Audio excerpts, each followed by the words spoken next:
Okay, so welcome back po sa ating YouTube channel. So sa video presentation na to guys, ang isi-share ko sa inyo ay how to wire intelligent fire alarm system. Okay? So mga device na ating gagamitin ay sounders, manual call point, smoke detector, heat detector, short isolator module, and of course ang ating control panel. Okay? So, paano natin siya wiringan? So, focus natin para makita natin, no?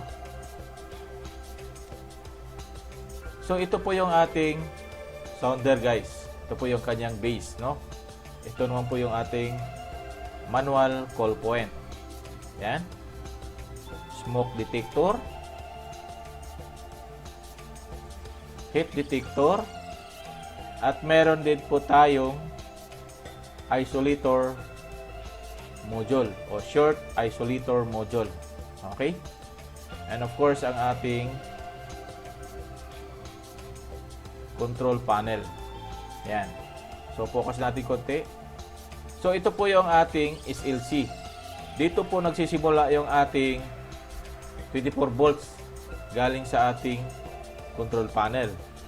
Okay? So, ito po yung ating twisted wire, no? Yan. So, yung positive wire, guys, ito po yung kinukunikan niya po yung ating plus sign dito sa ating terminal sa ating sounder. Dito naman po sa ating manual call point, may 4 na terminals po dyan, which is 1, 2, 3, 4. So, pipili lang po kayo kung alin po yung gagamitin nyo. It's either 1, 2, or 3, 4. Ginamit ko po ang 1, 2. So, yung ating positive ay nilagay ko po sa terminal number 1. At dito naman sa smoke detector, ang positive, guys, ay nakakonect po siya sa L1. At ganon din dito sa heat detector. And smoke detector, nakaloop lang din po yon.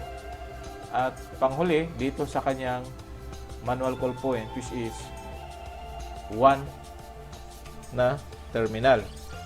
Okay? At pumasok siya dito sa ating short isolator module. Okay? So, balik po tayo. Dito tayo sa negative na wire. Ang kinunikan sa ating negative na wire ay, of course, sa ating negative sign. At naglo-loop lang po siya dito sa ating manual call point, which is terminal number 2. At naglo-loop lang din po siya dito sa ating smoke detector, which is terminal na C. At ganun din dito sa heat detector, terminal C. At smoke detector na terminal C. And manual call point na terminal number 2. At papasok po siya dito sa ating short isolator module. Okay? At lalabas na siya papunta sa ating control panel. Okay? So, yan po yung loop 1. So, kung matatandaan nyo po, guys, yung ating addressable fire alarm system, magkaparehas lang po yung konsepto sa kanilang pagwawiring. Okay? So, tandaan lang po natin dito sa ating intelligent fire alarm system na bawat device dito, guys, ay may deep switch po yan. Okay? So, makikita nyo dyan sa likod na dalawang dial or yung rotary, parang rotary switch siya, no? Yon, may number na yung tens 1 to 15 and yung ones ay 1 to 9. Okay? So, mamaya magbibigay po ako ng example kung paano po natin siya i-configure. Sa bawat isa nito, guys, ay may unique address, no? Itong device na to. Okay? Para mag-communicate siya dito sa ating control panel. Okay? So, remember, guys, nasa isang loop dito sa ating intelligent fire alarm system ay hanggang 99 initiating devices lang po ang pwede nating ikabit dito sa ating loop 1. Sa lawak na 3.3 kilometers. Okay? Pero may mga control panel na marami ang kanyang allowed na initiating device na pwede natin i-install. Pero dito sa akin ipinakita ay ang allowed lang po ay hanggang 99 initiating devices lang po. Okay? So I hope na klaro na po yon. Ano po ang gamit itong short isolator module? Ang gamit nito guys ay para i-isolate yung mga device na may problema. For example, dito sa smoke detector number 2 ay may problema. So, pwede natin siyang i-isolate dito sa ating module o dito sa isolator module para hindi maapektuhan yung ibang mga device natin na good pa, no? So, yan po ang purpose ng ating isolator module. Dito sa baba guys, naglagay na rin po ako ng table, no? Para may idea po kayo kung paano po natin i-program. Okay? Paano nga ba natin i-program itong mga initiating device na to guys? Okay, so for example, dito sa manual call point number 1, ang address niya po guys ay number 2. Okay, so makikita nyo dyan sa ating dip switch sa likod na may nakalagay dyan na tens and ones na dialer. So, yung sa tens guys, isi-select mo lang siya doon sa ating number 0. Okay?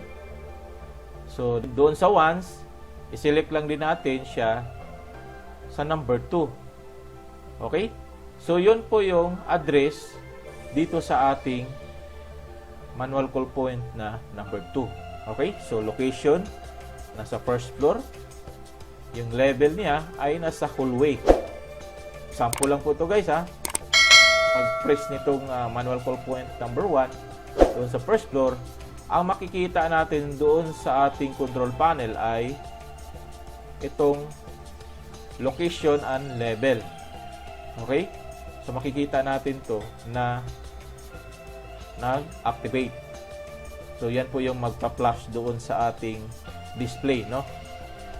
So ang kagandahan dito sa ating intelligent fire alarm system guys ay pwede nating maturuan yung mga initiating device kung hanggang kailan lang po sila mag-activate para hindi po tayo magkaroon ng false alarm.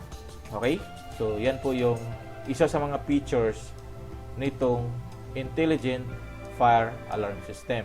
Itong intelligent fire alarm system na to guys ay pangmalakihang building na po ito. Dito sa ating control panel, ang kaya na niya pong i-control o dadalhin na loop ay hanggang loop 8. So loop 1, 99 device. Sa loop 2, 99 device. Sa loop 3, 99 device. Sa loop 4, 99 device. So on and so forth. Hanggang 8 po na loop ang pwedeng dalhin dito sa ating control panel. So napaka-powerful po talaga itong intelligent fire alarm system. Kaya siya tinatawag na intelligent fire alarm system. Yan po yung pinaka-basic understanding kung paano natin i-wiring yung intelligent fire alarm system. Okay? I hope may natutunan po kayo sa araw na to. Kung nagustuhan nyo po guys, paki-like, paki-share, at paki-comment na rin kung may mga katanungan po kayo. At kung bago pa po kayo sa ating YouTube channel, paki-consider na rin po ang pag-subscribe. Paki-hit sa notification bell para updated po kayo sa ating mga gagawin pang mga videos. So ito po ang inyong kaibigan, Rakabayan Tech. Hanggang sa muli, paalam!